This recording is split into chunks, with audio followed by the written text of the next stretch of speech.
I want you to picture this for a second. A woman shuffling through a crowded street market at dawn, clothes-torn hair matted barefoot on hot concrete, talking to herself just loud enough for people to notice. Vendors roll their eyes.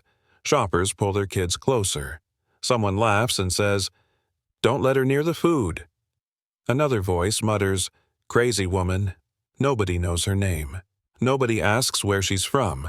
And that's exactly the point, because what no one sees is that this woman isn't lost at all. She's watching, measuring, waiting. And the choice she's about to make is going to flip an entire city on its head. The story isn't about money. It's not even really about power. It's about what happens when someone with nothing is treated like nothing, and how one quiet act of kindness can turn the whole game upside down. Yeah, that happened. Let me back up. My name is Mara Lewis. For most of my life, I've been invisible. I grew up bouncing between relatives, lost my mom young, and learned real fast that sympathy doesn't pay rent. By 16, I was working a street corner market selling fruit out of a chipped wooden crate. Not because I loved it, but because fruit sells. People don't think too hard before buying it. Quick transaction, no conversation, no attachment. That suited me just fine. Every morning, I'd show up before sunrise, sweep my little patch of pavement line up the apples like they mattered, and whisper the same thing under my breath. Just get me through today. I didn't ask for miracles, just today. That's when I first noticed her. She showed up like a bad smell people pretended not to notice. Same routine every day.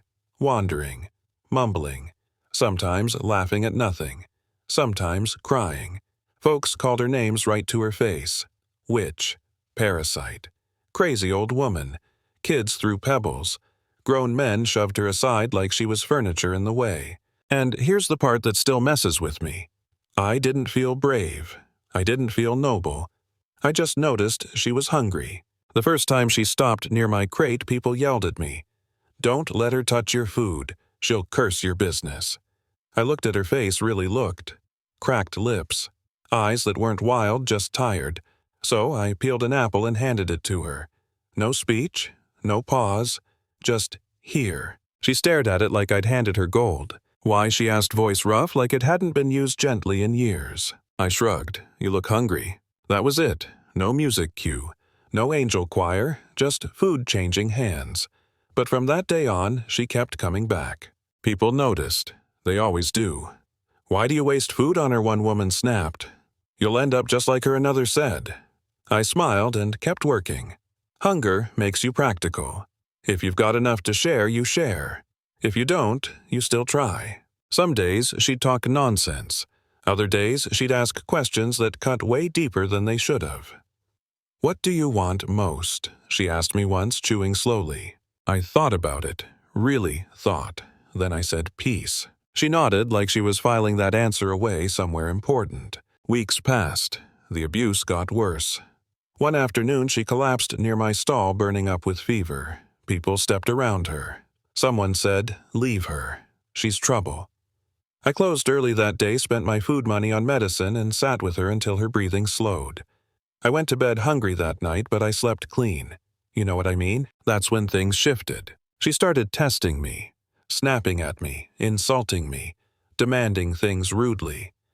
I never fought back. Not because I'm a saint, but because anger costs energy I couldn't afford. Then one evening, out of nowhere, she said it clear as day, "I'm not crazy." I didn't flinch, I just handed her food. "Eat first." She studied me like I'd passed something important. A few days later, she said, "I have a son. I want you to marry him." I laughed, softly, kindly. "Okay," I said. "That sounds nice." I thought it was a fantasy, a broken dream. I humored her because dignity matters even when the story doesn't make sense. Then came the day she asked me to follow her. I almost didn't. Missing a day of sales can wreck you when you're barely surviving. But something in her voice wasn't desperate. It was calm, certain. So I closed my crate, ignored the laughter behind me, and walked with her. We took a cab. The streets changed. Cleaner, quieter, big gates, armed guards. I tried to back out. "I don't belong here," I whispered. The guards bowed to her. That's when my knees gave out. Inside, she disappeared. When she came back, she wasn't wearing rags. She was wearing authority. Clean, composed, powerful, and suddenly everything made sense in the worst, most beautiful way. "My name is Eleanor Grant," she said calmly, "and you are exactly who I've been looking for." Turns out, Eleanor wasn't just anyone. She was the mother of one of the most influential men in the country. Her son, Nathan Grant, was a billionaire.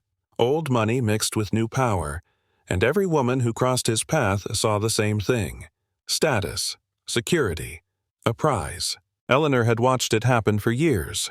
Smiles too wide, affection with conditions, loyalty tied to bank accounts. And when Nathan finally said, "I want someone real," she decided to do something radical. She removed herself from power and watched how people treated her when there was nothing to gain. And I treated her like a person. When Nathan finally walked into the room, he didn't see a charity case. He saw a woman who met his mother's eyes without fear, without calculation. He asked me one question. "Did you ever help her because you expected something?" I shook my head. I didn't know she had anything. He believed me. You can tell when someone spent their life around lies. The truth hits different. What happened next went public fast. Eleanor returned to the market this time in full authority. Cameras, security, silence. She told everyone exactly who she was and exactly how they treated her. No yelling, no threats, just facts. Then she took my hand and said, "This is the woman who saw me when you didn't." People cried, apologized, made excuses. I didn't gloat. I didn't need to. The wedding wasn't just a ceremony. It was a statement. The same people who once mocked me sat beside politicians and executives. Nathan stood there and said, "I didn't marry her because she was poor. I married her because she was rich where it mattered." Here's the part people argue about. Some say Eleanor manipulated everyone, that the test was cruel, that suffering shouldn't be a lesson.